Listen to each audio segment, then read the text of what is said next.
नमस्कार दोस्तों। उनका कसूर यह है कि वो पश्चिम बंगाल के रहने वाले हैं।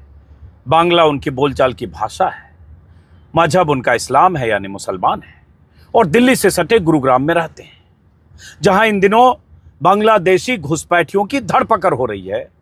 और चूंकि वो पश्चिम बंगाल के हैं, चूंकि वो मुसलमान हैं, चूंकि वो बांग्ला बोलते हैं, इसलिए उन्हें घुसपैठिया मानकर या घुसपैठिया होने के अंदेशे में उन्हें पकड़ा जा रहा है, उनके साथ मारपीट की जा रही है, उन्हें हिरासत में लिया जा रहा है, उन्हें थाने ले जाया जा रहा है और उन्हें अलग अलग सेंटर में रखा जा रहा है और उनसे तमाम तरह के पहचान पत्र मांगे जा रहे हैं। और ऐसा आरोप है कि तमाम पहचान पत्र होने के बावजूद, भारतीय नागरिक होने के जो पहचान पत्र हैं, Aadhaar card, voter card, PAN card, यहाँ तक कि अगर असम के हैं तो एनआरसी का स्टेटस, ये सब होने के बाद भी दर्जनों नहीं, 50 नहीं, कहा जा रहा है 200, 250, 300 लोग अभी भी डिटेन किए गए। तो मैं आज जा रहा हूं गुरुग्राम। परसों से एक खबर आ रही थी, आज टाइम्स ऑफ इंडिया ने एक बड़ी खबर छापी है। उस खबर से पता चल रहा है कि जिन लोगों को डिटेन किया गया है, जिन लोगों के साथ मारपीट की गई है, जिन्हें गुरुग्राम की पुलिस या जो लोग भी घुसपैठियों की तलाश कर रहे हैं या घुसपैठिया होने के अंदेशे में, बांग्लादेशी होने के अंदेशे में, बांग्लादेश के रहने वाले और गुरुग्राम में बस जाने वाले लोगों के अंदेशे में पश्चिम बंगाल के लोगों को जो पकड़ा जा रहा है, उनमें बहुत सारे ऐसे लोग हैं जिनके पास सारे कागजात हैं। तो ये जानकारी मिल रही थी और आज मैंने देखा टाइम्स ऑफ इंडिया में जो खबर छपी है बड़ी सी, उसमें ऐसे कुछ नाम हैं, ऐसे कुछ केस स्टडी, ऐसी केस स्टडी है, ऐसे लोगों के साथ जो बर्ताव हुआ है उसके बारे में जानकारी है, जिससे पता चल रहा है कि पुलिस प्रशासन घुसपैठिया होने के शक में पश्चिम बंगाल के लोगों को न सिर्फ परेशान कर रहा है, बल्कि बांग्ला बोलने वाले जो मुस्लिम हैं उन्हें पकड़ा भी जा रहा है, उनके साथ बदसलूकी, मारपीट भी की जा रही है। यहां तक कि टाइम्स ऑफ इंडिया में ही एक परिवार के हवाले से ये भी कहा गया है 5 लोगों को पकड़ा गया और उन्हें छोड़ा तब गया जब उन्होंने 1,20,000 रुपये पुलिस को रिश्वत दी। ऐसा क्यों हो रहा है? द वायर में भी एक खबर छपी है, आलिशान जाफरी की खबर है।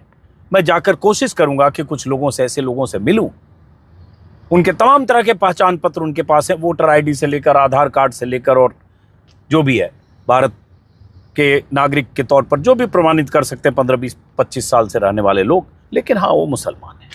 2 जून को केंद्रीय गृह मंत्रालय की तरफ से सभी राज्यों और यूटी को ये निर्देश दिया गया था कि बांग्लादेशी और घुसपैठियों की, रोहिंग्या घुसपैठियों की पहचान करें और उन्हें डिपोर्ट करें, ऐसी कोई गाइडलाइंस जारी की थी। अलग अलग राज्यों में, छत्तीसगढ़ में, महाराष्ट्र में, उड़ीसा में, कुछ अलग अलग राज्यों में, राजस्थान में, हरियाणा में इस तरह की प्रक्रिया शुरू हुई पहचान की। कहा जा रहा पिछले 6-7 दिन पहले से गुरुग्राम में पुलिस और हो सकता है उसमें और कोई एजेंसी हो, उसकी सक्रियता बढ़ी उन बस्तियों में, उन इलाकों में, उन सेक्टर्स में जहां ऐसे लोग छोटे छोटे ब्लॉक में, कहीं 100 परिवार, कहीं 200 परिवार, कहीं 250 परिवार रहते हैं। और मैं कह रहा हूं 10 साल, 20 साल, 15 साल से रह रहे हैं, 25 साल, 30 साल से भी रह रहे हैं, किसी की दूसरी पीढ़ी भी रह रही है और तरह तरह के अपना रोजी रोजगार करते हैं। वो जो लोग रह रहे हैं उसमें दक्षिणी दिनाजपुर, मालदा, उत्तर दिनाजपुर, कूच बिहार और इन सब इलाकों, मुर्शिदाबाद, इन इलाकों के लोग हैं। अब जो जानकारी मिल रही है, कहा गया, मुझे किसी ने बताया, टाइम्स ऑफ इंडिया और वायर में क्या छपा वो बताने से पहले, कि 4 वहाँ सेंटर बने हैं जहाँ लोगों को रखा जा रहा है, कम्युनिटी सेंटर में, जिसे होल्डिंग सेंटर शायद कहा जा रहा है, जो एक सेक्टर 10A में है, बादशाहपुर में है, सेक्टर 40 में है और मानेसर में है कम्युनिटी सेंटर, जिसको होल्डिंग सेंटर बनाया गया है। और वहाँ जो पश्चिम बंगाल और साथ में असम के भी जो लोग हैं, ख़ास तौर से बंगाली बोलने वाले मुसलमान, उन्हें अचानक पकड़ के ले जाया जाता है आधी रात को, किसी भी वक्त कुछ लोग आते हैं, उन्हें पकड़ के ले जाते हैं, तुम बांग्लादेशी हो, उनके साथ बदसलूकी, मारपीट की घटनाएं होती हैं। तो मुझे पता चला कि मुझे अभी किसी ने बताया कि जैसे गुरुग्राम में कोई सेक्टर 49 है, वहाँ पर कोई बंगाली बाज़ार है, वहाँ Q1 ब्लॉक है, पार्क हॉस्पिटल के पास, वहाँ 300-400 परिवार रहते हैं, जिसमें कुछ परिवार के बारे में पता चला 15, 20, 25 साल से रह रहे हैं और वो वहीं तरह तरह की नौकरी करते हैं रोजी रोजगार के लिए। जैसा कि मैंने बताया, कोई ड्राइवरी है, कोई हाउसिंग सोसाइटी में किसी की पत्नी मेड का काम करती है, कोई और ठेला खोमचा लगाता है, कारपेंटर और ये सब जो भी काम होते हैं तरह तरह के। तो पता चला कि वहाँ 5-6 दिन 4 दिन पहले ऐसा भी हुआ कि बिना नंबर प्लेट की गाड़ी में 4-4 6-6 लोग आए बिना वर्दी में, जिससे उनकी पहचान न हो कि पुलिस है कौन है, कहा गया CID वाले हैं या कौन है, और उसका पकड़ धकड़ करके लोगों को ले गए। कुछ लोगों को बुरी तरह से मारा पीटा गया। बाद में 2 दिन 3 दिन के बाद उनकी पहचान होने के बाद, वेरिफिकेशन होने के बाद, या उन्होंने सब कागज पत्तर दिखाए जो भी है, उसके बाद छोड़ा भी गया। लेकिन इस डर से कई ऐसी बस्तियां, छोटी छोटी बस्तियां, पॉकेट ब्लॉक जो भी हैं, वो खाली हो गई हैं। लोग वहाँ से जो पश्चिम बंगाल के अलग अलग ज़िलों के लोग हैं या असम के कुछ ज़िलों के लोग जो यहाँ 15 साल 20 साल से रहते हैं, धुबरी लौट गया, कोई पश्चिम बंगाल में मालदा लौट गया, जहाँ भी उत्तरी दिनाजपुर लौट गया या मुर्शिदाबाद लौट गया। और बहुत पैनिक जैसी स्थिति है, क्योंकि लग रहा है कब कहाँ किसे पकड़ा जाएगा। पूछताछ होना, वेरिफिकेशन होना ये गलत नहीं है। अगर लगता है, अंदेशा है कि बांग्लादेशी घुसपैठिया हैं, गैर कानूनी तरीके से वो रह रहे हैं, तो उसकी पहचान होनी चाहिए, कोई दिक्कत नहीं है। उन्हें डिपोर्ट भी किया जाना चाहिए, कोई दिक्कत नहीं है। लेकिन शक के आधार पर या एक पूर्वाग्रह के आधार पर आप अचानक किसी बस्ती में दबिश देकर आधी रात को 10 पुरुष को, 20 पुरुष को, 40 लोगों को उठाकर ले जाएं, उनको 4 दिन 6 दिन डिटेन करें, उन्हें मारपीट उनके साथ करें, बदसलूकी करें, और 4 दिन 6 दिन बाद उनमें से 2-4 को पकड़े रहें, बाकियों को छोड़ दें, तो ये जो टॉर्चर किए गए लोग, उसकी जिम्मेदारी कौन लेगा?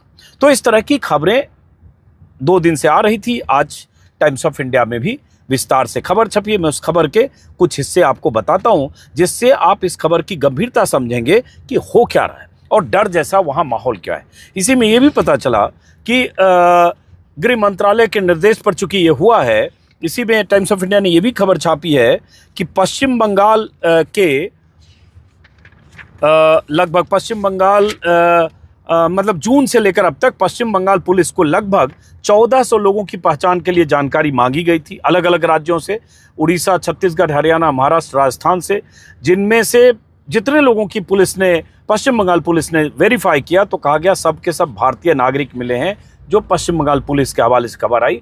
हालांकि सूत्रों के हवाले से टाइम्स ऑफ इंडिया ने यह भी है कि 50 से 56 बांग्लादेशी हो सकते हैं। मैं फिर कह रहा हूं, अगर बांग्लादेशी हैं, गैर कानूनी तरीके से रह रहे हैं, अगर रोहिंग्या हैं, गैर कानूनी तरीके से रह रहे हैं, तो भारत सरकार कानूनी रास्ता अख्तियार करते हुए उन्हें डिपोर्ट करे और उसके बाद उन्हें जो भी उनके साथ कानूनी तरीका है उस तरीके से उनके साथ सलूक करे।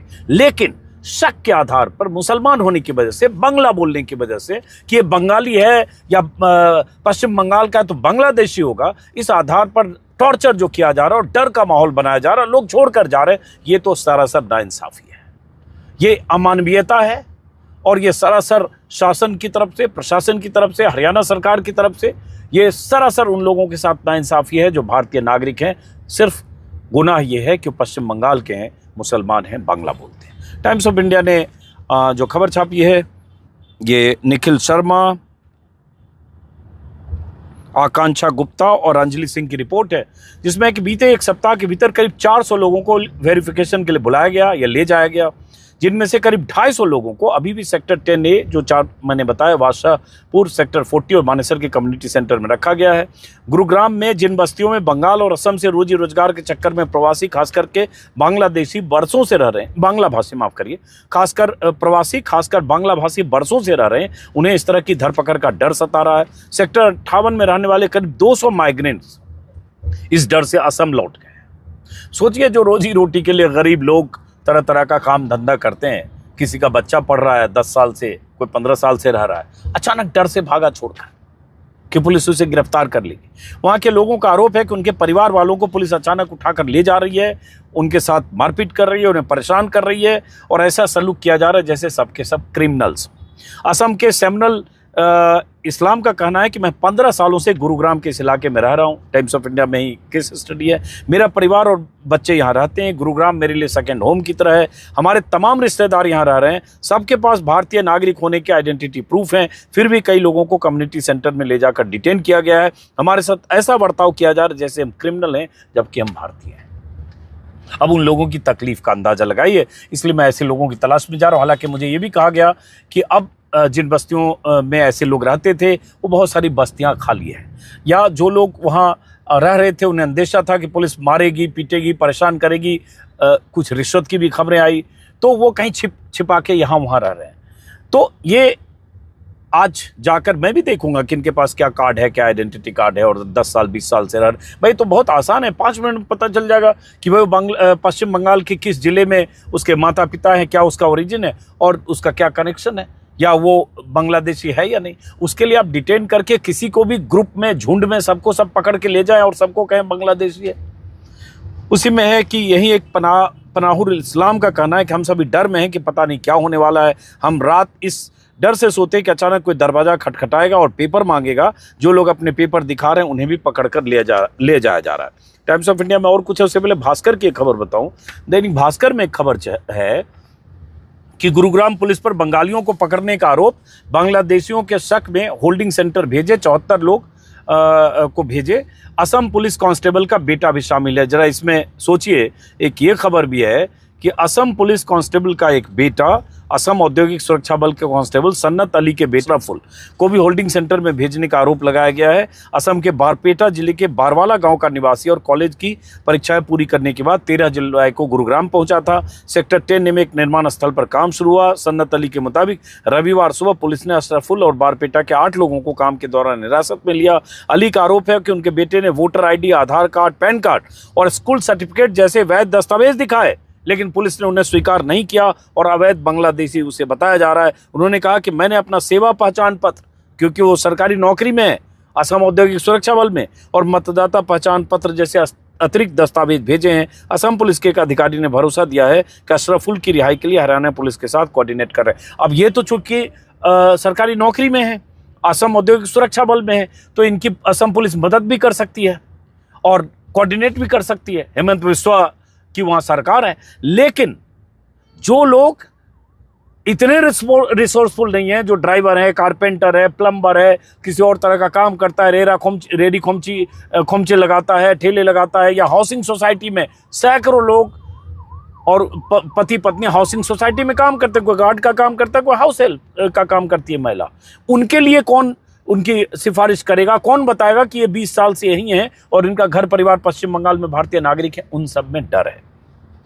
तो एक ये है, उसी में ममता बनर्जी की तरफ से कहा भी गया है कि ये एक तरह से अल्पसंख्यक मतदाताओं को दबाने की राजनीतिक साजिश है, और उन्होंने इस तरह से ममता बनर्जी ने सरकार की भूमिका पर बहुत सवाल खड़े किए। टाइम्स ऑफ इंडिया में ही उस खबर को मैं आगे और बताता हूं कि एक महिला सुखी बीबी जो सेक्टर 69 और 70 की हाउसिंग सोसाइटी में डोमेस्टिक हेल्प का काम करती है, उनका कहना है कि वो लोग हमारे परिवार से 5 लोगों को पकड़ कर ले गए। मेरे पति घर पर नहीं थे, अब मेरे पति और बच्चे शहर छोड़कर जा रहे हैं।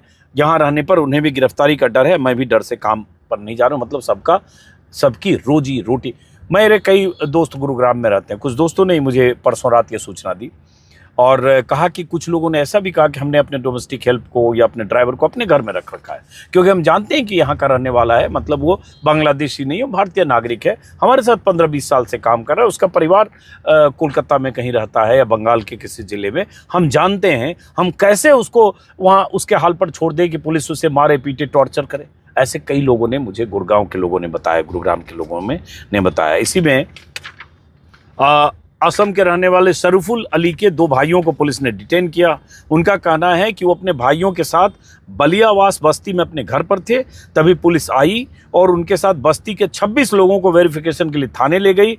आधे लोगों को रेंडमली छोड़ दिया कि आपका वेरिफिकेशन बाद में होगा, लेकिन 13 लोगों को डिटेन किया गया, जिनमें उनके 2 भाई भी हैं। असम के धुबरी के रहने वाले शरीफुल का कहना है कि उन्होंने पुलिस को अपने भाई के Aadhaar card, PAN card, voter card और NRC स्टेटस की जानकारी दे दी, फिर भी उन्हें नहीं छोड़ा गया है। भाई के फ़ोन को पुलिस ने जब्त किया है, पुलिस के पास फ़ोन है, उनसे बात नहीं करने दिया जा रहा है, ये भी आरोप है। अब सोचिए जरा कि सब कुछ होने के बाद शक के आधार पर या आपकी मंशा जो भी आप इस तरह की हरकत कर रहे हो। और दूसरी बात, ये जांच होनी चाहिए कि बिना नंबर प्लेट की गाड़ी, बिना वर्दी के कौन लोग जा रहे हैं।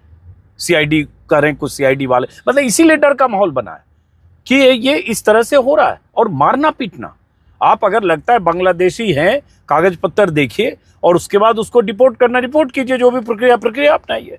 लेकिन 50 बांग्लादेशी कल को पकड़े जाएं और उसकी वजह से 3000 या 5000 पश्चिम बंगाल के लोगों को टॉर्चर कर दिया जाए, या 4000 2000 लोग डर से छोड़कर चले जाएं, यहाँ से रोजी रोटी उनकी की समस्या हो जाए, तो इसकी जिम्मेदारी कौन लेगा?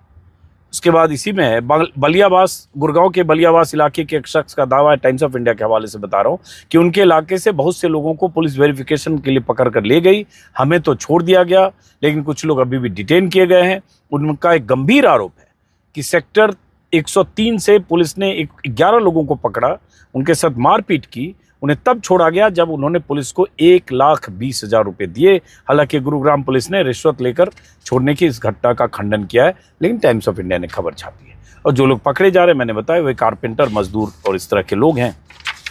एक दो और केस स्टडी है, इसी तरह एक आसिमान बीबी है, उनका कहना है हमारे पति को 6 दिन पहले ले जाया गया है, परिवार को उनसे मिलने नहीं दिया जा रहा है।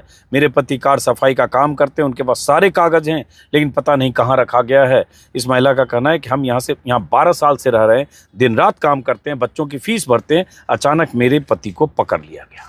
तो ये टॉर्चर की खबरें, पुलिस की बदसलूकी की खबरें, लोगों को परेशान करने की खबरें, क्योंकि वो बांग्ला बोलते हैं, क्योंकि वो पश्चिम बंगाल के, क्योंकि गरीब लोग हैं और क्योंकि मुसलमान हैं, और उसमें असम के लोग भी हैं। तो ये सरासर नाइंसाफ़ी नहीं है तो क्या है? द वायर में मैं देख रहा हूँ अलीशान जाफरी और श्रुति शर्मा की रिपोर्ट है, उसमें भी उन्होंने लिखा है कि आज ही सुबह खबर छपी है कि 19 जुलाई को पुलिस ने कम से कम 74 प्रवासी श्रमिकों को हिरासत में लिया। अंग्रेजी में रिपोर्ट है, मैं हिंदी तर्जुमा कर रहा हूँ, जिसमें 11 पश्चिम बंगाल के और 63 असम के हैं। वो संदिग्ध विदेशी नागरिक उन्हें माना जा रहा है और होल्डिंग सेंटर में ले जाया गया, और अभी सेक्टर 10 में 200 से ज़्यादा लोग हिरासत में। मैं फिर कहूँगा, अगर अवैध घुसपैठिया है, रोहिंग्या है, बांग्लादेशी है, उसके साथ जो भी कानूनी प्रक्रिया है डिपोर्ट करना कीजिए, लेकिन जो तरीका और सलीका है वो गलत है। इसी में है हाफिजुर शेख ने गुरुग्राम में एक शराब की दुकान के बाहर सफाई कर्मचारी के रूप में अपनी पहली पाली पूरी की। पुलिस ने रोक कर उससे पूछताछ की। शेख ने सभी सवालों के जवाब दिए, लेकिन फिर उनसे नागरिकता सत्यापित करने के लिए पहचान पत्र मांगे गए। उनके पास आधार कार्ड, मतदाता पहचान पत्र, अन्य दस्तावेज फ़ोन में थे। फिर भी पुलिस ने कहा कि ये सब पर्याप्त नहीं है, और उसके बाद उनके साथ भी इस तरह से बात की गई और उन्हें हिरासत में लिया गया। हालांकि गुरुग्राम पुलिस के पीआरओ संदीप कुमार ने कहा कि ये लोग हिरासत में नहीं हैं। मिनिस्ट्री के दिशा निर्देशों के अनुसार होल्डिंग सेंटर्स बनाए गए हैं जहां संदिग्ध बांग्लादेशियों को रखा गया है। लेकिन सवाल उठता है, संदिग्ध होने के आधार पर आप सैकड़ों लोगों को ऐसे डिटेन करके, टॉर्चर करके, मारपीट करके ये कर सकते हैं क्या? कानून तो ये कहता है, हम लोगों ने बचपन से सुना है, शायद अगर मुझे ठीक से याद है, कि 100 कसूरवार छूट जाए लेकिन एक बेगुनाह को सजा न हो। 100 या ऐसे कुछ है, याद नहीं आ रहा ठीक से। तो यहाँ तो बेगुनाह लोग जो भारतीय हैं, जो पश्चिम बंगाल के हैं या असम के हैं, जिनके पास सारे कागज पत्तर हैं, उनके साथ इस तरह की बदसलूकी, टॉर्चर और डिटेन करने की खबरें आ रही है। इसी में द वायर ने गुरुग्राम के खटोला गांव के एक मोहल्ले का दौरा किया जो अपनी असमिया मुस्लिम आबादी के लिए जाना जाता है। यहाँ भी निवासियों ने बताया कि 2000 लोग रहते थे, लेकिन जब वायर ने दौरा किया तो कॉलोनी पूरी तरह से खाली थी। 10-12 महिलाएं थीं जो अपने पतियों और अन्य पुरुष रिश्तेदारों से मिलने की तैयारी कर रही थीं, जो हिरासत केंद्रों में हैं। महिलाओं का कहना है कि खासतौर से पुरुषों को टारगेट किया जा रहा है। कार्रवाई के बाद पूरा मोहल्ला असम के धुबरी भाग गया, जहाँ के वो लोग रहने वाले हैं।